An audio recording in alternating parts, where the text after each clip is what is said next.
آج کل 4 شادیاں کیسے کریں؟ محمد فہیم صاحب کو ہارٹ سے بہت جل بھن کے پوچھ رہے ہیں کہ آج کل ہم 4 شادیاں کیسے کریں۔ محمد فہیم صاحب کہتے ہیں جی میں نے آپ کے 4 شادی کے بارے میں بیانات سنے ہیں، میرا بھی یہ ذہن بن گیا ہے کہ میں 4 شادیاں کروں گا۔ پہلی 3 شادیاں بیوہ اور طلاق یافتہ سے، پھر اگر اللہ نے کنواری دی تو اس سے، ورنہ انہی پر گزارا کروں گا۔ گزارا یعنی 3 عورتیں ہو کے بھی یہ گزارا کریں گے۔ اس بارے میں میری مزید رہنمائی فرما دیں۔ محمد فہیم کوہاٹ صاحب آپ بہت مشکل سے گزارا کریں گے، آپ کی 3 شادیاں ہو جائیں گی۔ تو جو ایک والے ہیں وہ کیا کہیں گے؟ وہ کہیں گے ہم تو پھر قحط کی حالت میں ہیں اس وقت۔ تو آپ نے کا جو یہ جذبہ ہے نا، کہہ رہے ہیں کہ میں نے بیانات سنے، میرا ذہن بن گیا کہ میں 4 شادیاں کروں گا، پہلی 3 شادیاں بیوہ اور طلاق یافتہ سے، پھر اگر اللہ نے کنواری دی تو اس سے۔ اس بارے میں میری مزید رہنمائی فرمائیں۔ رہنمائی فرمانے کی ضرورت ہی نہیں ہے، بہترین کام کر رہے ہیں آپ، اللہ آپ کو توفیق دے۔ البتہ یہ جو آپ نے کہا میں گزارا کروں گا، یہ لفظ آپ ہٹا دیں۔ 3 پہ گزارا نہیں ہوتا، 3 میں تو آدمی بڑے مزے سے زندگی گزرتی ہے۔ 3 بیویاں ہیں، ہاں وہ الگ اس کی ٹینشنیں شادیوں کی، وہ تو سب کے ساتھ ہی ہوتی ہیں، وہ آپ کے ساتھ بھی ہو سکتی ہیں، اللہ تعالیٰ آپ کو استقامت دے۔ تو آپ نے کرنا یہ ہے، رہنمائی فرما دیں نا، رہنمائی یہ ہے کہ پہلی شادی آپ بیوہ یا طلاق یافتہ سے کریں، اور غریب لڑکی تلاش کریں اگر آپ کو اللہ نے مالی حیثیت کم دی ہے۔ زیادہ مالی حیثیت دی ہے تو مالداروں سے کریں، کم مالی حیثیت دی ہے تو آپ نے اپنے سے اتنی کم غریب میں کرنے ہیں کہ جن 3 غریبوں کو آپ افورڈ کر سکیں۔ یعنی ایسا نہ ہو کہ آپ کی آمدن 50,000 ہیں اور آپ جس طلاق یافتہ سے شادی کر رہے ہیں اس کے ابا کی آمدن 1 لاکھ تھی، تو وہ ایک طلاق یافتہ ہی آپ کے لیے ہیڈک بن جائے گی، آپ اس کا نان نفقہ نہیں اٹھا سکتے، پھر دوسری کریں گے کیسے آپ؟ تو آپ نے کرنا یہ ہے کہ اگر آپ کی منتھلی ارننگ 50,000 ہے تو آپ نے شروع سے ذہن یہ بنانا ہے کہ میں نے ایسی 4 لے کر آنی ہیں جن کے باپ کی منتھلی ارننگ 10 یا 15,000 روپے، تاکہ وہ چاروں کے حقوق آپ ادا کر سکیں۔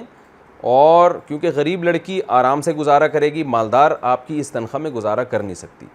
اور اگر آپ کی تنخواہ 1 لاکھ ہے تو پھر آپ اسی حساب سے معیار بنائیں، اور اگر آپ 1 کروڑ روپے کماتے ہیں، اللہ کرے ایسا ہی ہو، حلال کماتے ہوں 1 کروڑ روپے، تو پھر آپ اس حساب سے رشتے تلاش کریں۔ تو پہلا پوائنٹ تو یہ نوٹ کر لیں آپ۔ نمبر 2، دوسرا کام آپ نے یہ کرنا ہے کہ یہ دماغ سے نکال دیں کہ تینوں یا چاروں کو ایک ہی جگہ آپ نے رکھنا ہے، کیونکہ اگر آپ نے تینوں یا چاروں یا دونوں کو ایک ہی جگہ رکھنا ہے تو پھر آپ اپنے لیے کوئی الگ گھر بنا لیں، پھر آپ وہاں نہیں رہ سکتے۔ یا پھر اپنے لیے اچھا سا کوئی ہیلمٹ آپ تیار کر رکھیں۔ تو دوسرا کام آپ نے کیا کرنا ہے کہ الگ الگ رکھنے کا دماغ میں رکھیں۔ بے شک رینٹ پہ گھر لے لیں آپ، غریب لڑکی کم رینٹ والے گھر پہ بھی رہنے پہ آمادہ ہو جاتی ہے۔ تیسرا کام آپ نے یہ کرنا ہے کہ طلاق یافتہ یا بیوہ سے جب آپ شادی کریں گے تو صرف اتنا کافی نہیں ہے کہ طلاق یافتہ یا بیوہ ہے تو بس ٹھا کر کے کر لی۔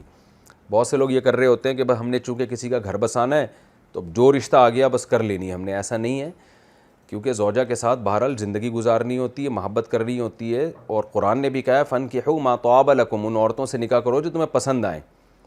تو طلاق یافتہ بیوہ میں اتنا ضرور ہو کہ آپ اس کو ایک دفعہ دیکھیں، اگر آپ کی رغبت اس طرف مائل ہو رہی ہے، کچھ سمجھ میں آ رہی ہے تو نکاح کریں۔ صرف گھر بسانے کے لیے جب آدمی شادی کرتا ہے اور بیوی کی طرف طبیعت مائل نہیں ہوتی تو پھر بعد میں بڑے مسائل ہوتے ہیں، انسان محبت نہیں دے پاتا اس کو۔ تو میں یہ نہیں کہہ رہا کہ کم عمر سے کریں یا بہت خوبصورت سے کریں، بعض یہ بھی ممکن ہے کہ کوئی خاتون آپ سے عمر میں زیادہ ہو لیکن آپ کو وہ اچھی لگے، سمجھ میں آئے تو بھی کریں۔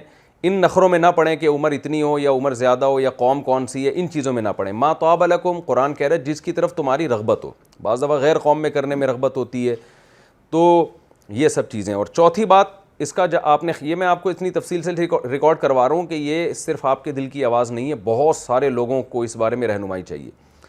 چوتھی بات یہ کہ اگر یہ بیوہ یا طلاق یافتہ کے ساتھ بچے بھی ہیں اور وہ بچے اپنے ساتھ لانا چاہتی ہے تو موسٹ ویلکم، آپ ان سے بولیں ضرور، لیکن آپ ان کو شروع میں ایک بات بتا دیں کہ بھائی چونکہ یہ بچے کسی اور مرد سے پیدا ہوئے ہیں، میرے چونکہ یہ سوتیلے ہیں، تو میں گارنٹی اس بات کی بہرحال نہیں دیتا کہ ان سے میں ویسی محبت کروں گا جیسی میں اپنے بچوں سے کروں گا، کیونکہ انسان اپنے آپ کو ایسی چیز کا پابند نہ بنائے جو بعد میں افورڈ نہیں کر سکتا۔